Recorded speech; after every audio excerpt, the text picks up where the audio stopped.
Hi there, I'm Marty Owings, and today we'll take a look at these Arrtx acrylic markers. All right, let's see what we got here today.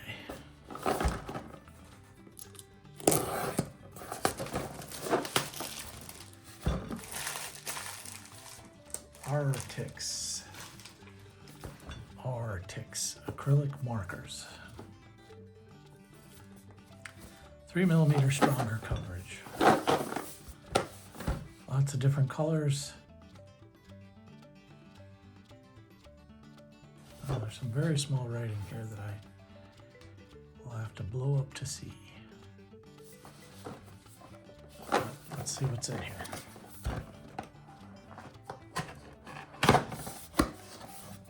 Okay. Looks like you get some spare tips or nibs in here. Nice. And what are we looking at? 48 markers. Did we get them all?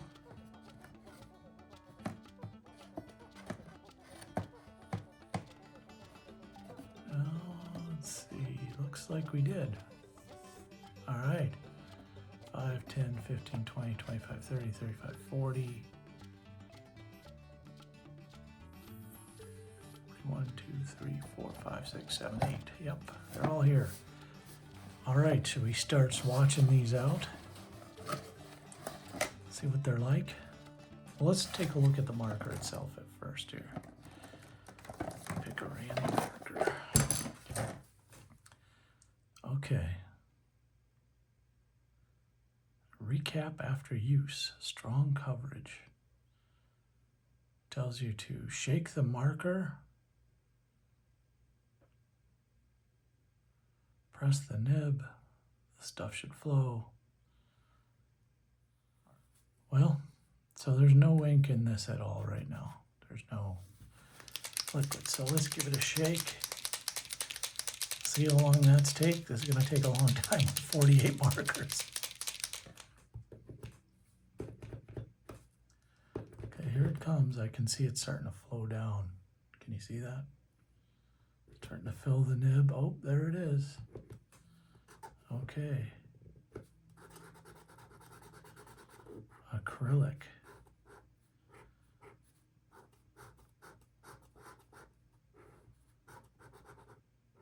Can try a little something here.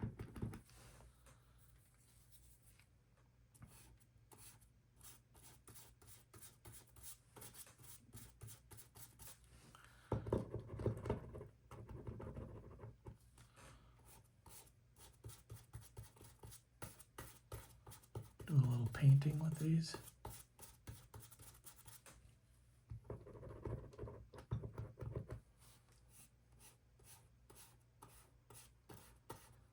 Yeah, that's kind of cool.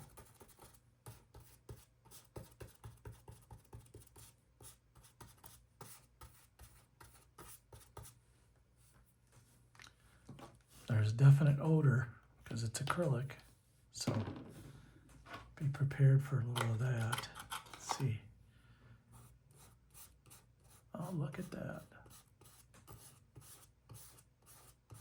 If you catch them while they're still wet, you can add a little water. Spread them out here.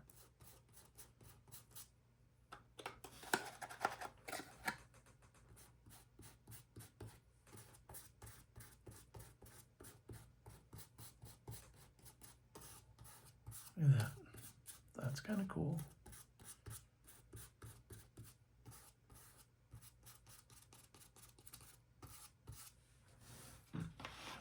There you go.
only a problem with this one fluorescent orange marker and that the ball isn't loose there. You can hear.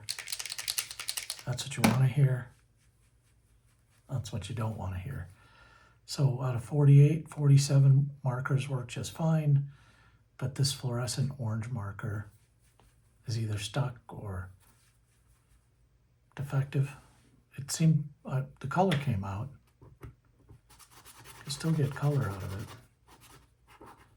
but it does seem a little diluted. I don't know, maybe the ball is stuck in there or something like that. Nothing. So to try a new experiment, just, because these, I think when wet you can reactivate these, right? So let's try it with this. This is still a little wet. Yeah, see, when they're wet you can reactivate the paint.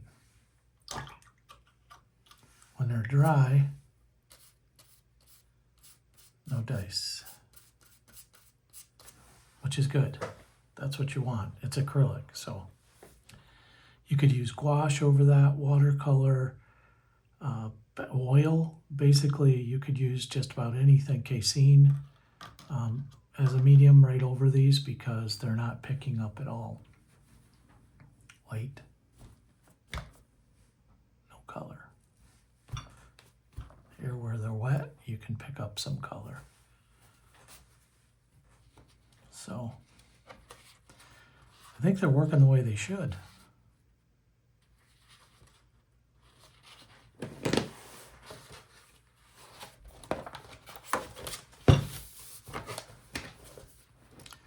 Let's see if we can do any wet blending here. So we take we'll take a blue and a yellow because we're going to try to get green out of these two colors. So I'll have to work quickly here.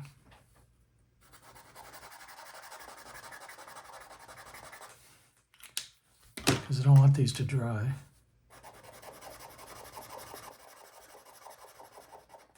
Before I have a chance to try to wet blend them. Then I'll try to dry blend them.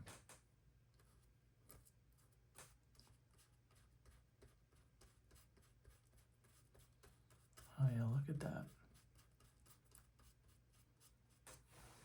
So key there is catch them while they're wet. You can get a nice blend.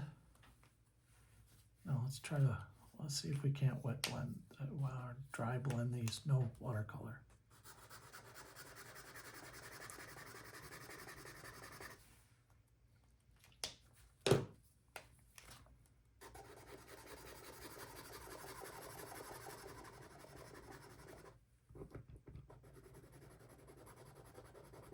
A bit, yeah.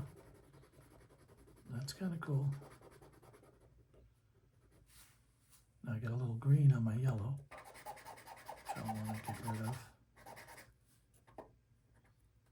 as soon as possible.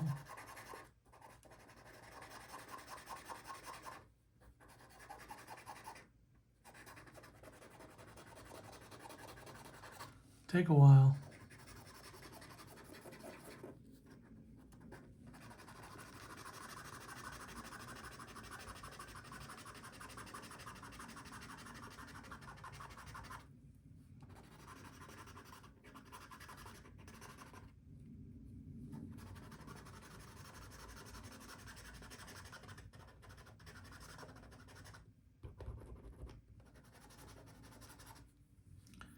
I think we got most of the green out. But you'll be have to be mindful of that when you're blending. So let's do a little blue and red.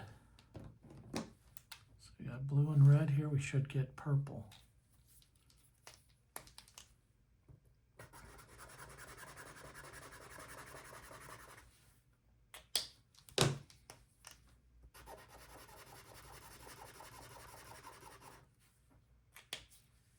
You can see even dry where they bumped into each other there, but let's give this a shot.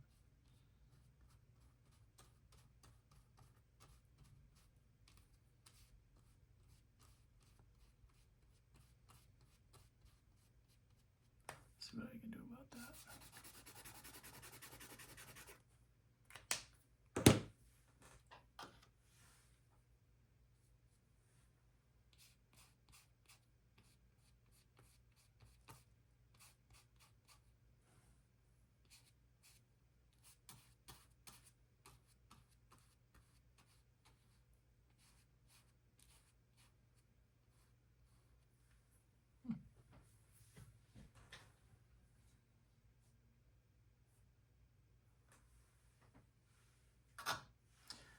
Well, I think the point is you can mix a lot of these colors, and once this is dry, I'll try a little bit of watercolor over it.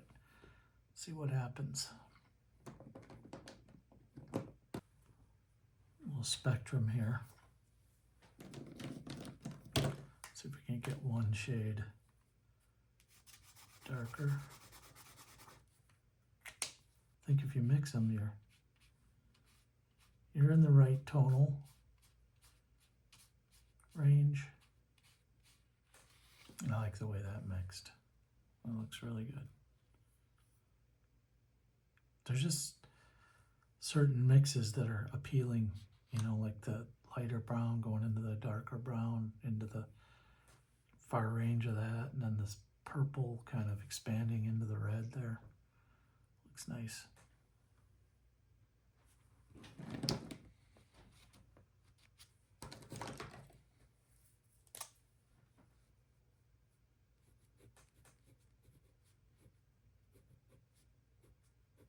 These are all wet mixes, so.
Watercolor goes over the acrylic nice. There's no lifting at all of the acrylic because it's acrylic, and it does dry and dries very dry and doesn't reactivate. So that's nice if you want to watercolor over something. You just have to be mindful about how thick or how thin you apply the watercolor over the acrylic. One of the things is there's not going to be very good adhesion, so you might get some beading of the watercolor. It'll bead up on there because basically you're painting on plastic. Got a little piece of illustration board here. It's a bit thicker and probably better for the acrylic to be on than this thin sketch paper. This is a Canson sketchbook. I had it out since I tested the Winsor Newton watercolor, but let's go ahead and see what we can sketch up today.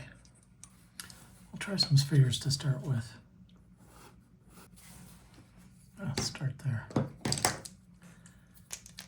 How about a blue sphere?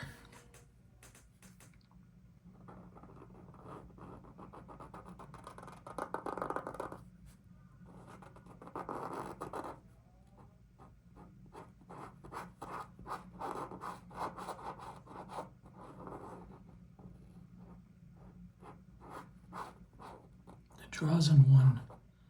I mean, you're getting this marker out in one tone, so let's see what we can do about getting some mid-tones out of this.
It's still a little wet, so I better not monkey around too much.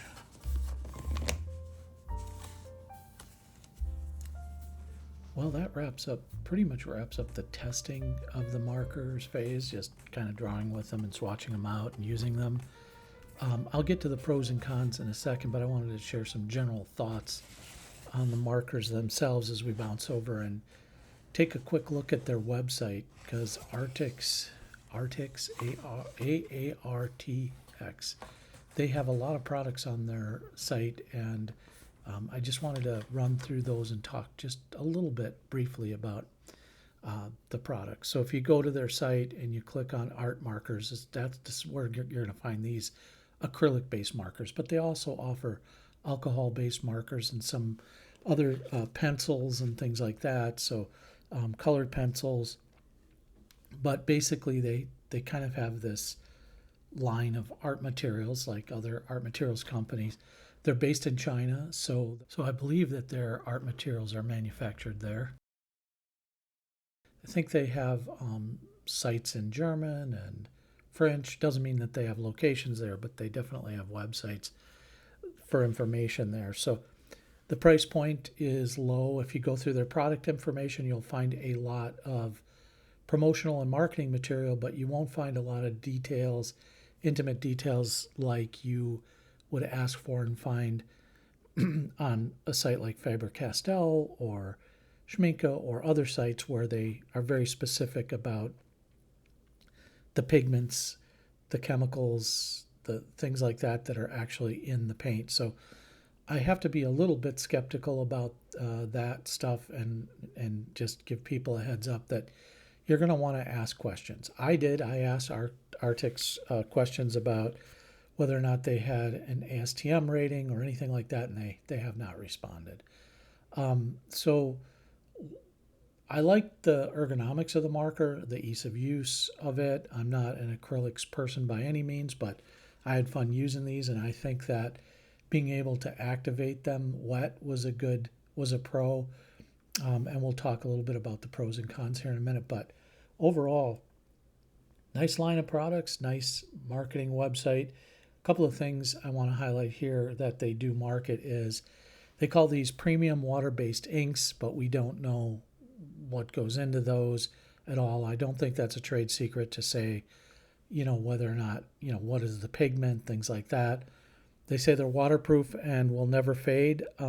So never is a long time. I would like to see some, light fast ratings or something like that. They say they're non-toxic.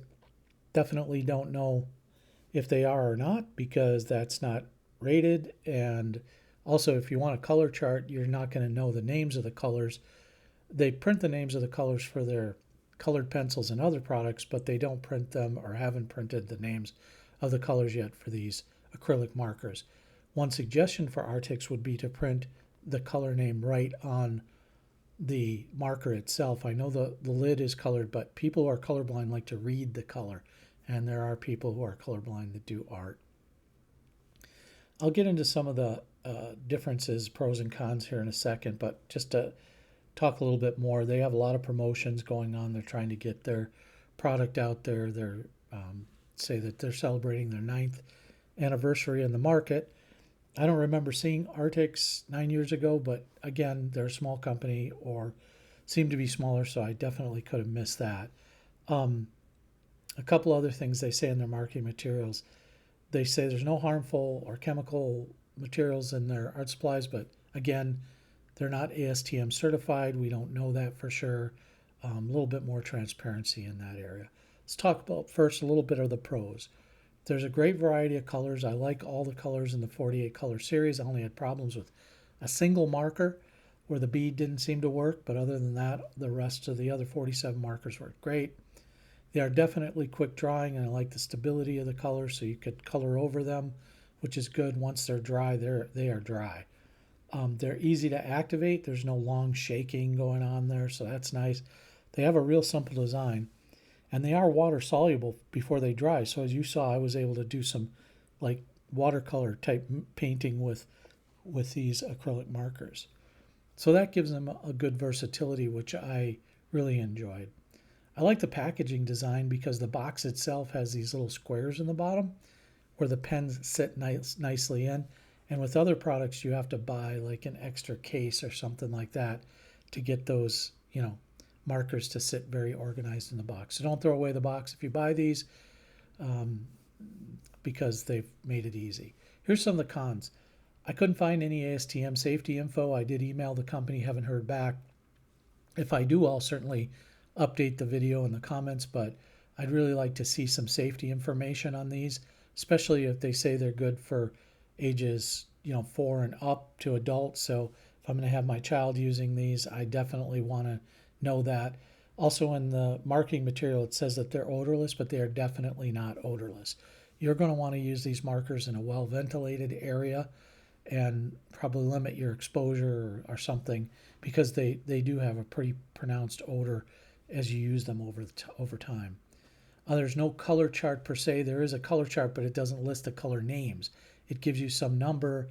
It's confusing to try to find that stuff, so I'd suggest they add the color names there. And, I mentioned the pronounced smell and odor, so you're going to want to consider that before you purchase these. The price point is good. The overall product seems ergonomically well designed. I had fun using them, especially when I was able to wet them. But until they can produce some safety information and they're a little bit more transparent, I can't fully recommend this product to my viewers. So maybe Arrtx will send me some email information on that or produce some more transparency around that stuff. But I definitely need to see some ASTM certification, and I need to know that these are responsibly sourced. For example, I think it's okay to ask really important questions like, are the materials responsibly sourced? Are you following proper labor practices? Are the people in the factories taken care of and treated well? Are they paid a livable wage? Are your products safe from harmful chemicals? And is there transparency around the materials you make and that you're selling to consumers? I think those are important questions, and I can't make excuses for companies that don't follow those practices, but I wish they all would. So I welcome your comments and questions or thoughts in the comments section below, and let me know what you think. All right, well, thanks for joining me today. This has been Marty for owingsart.com.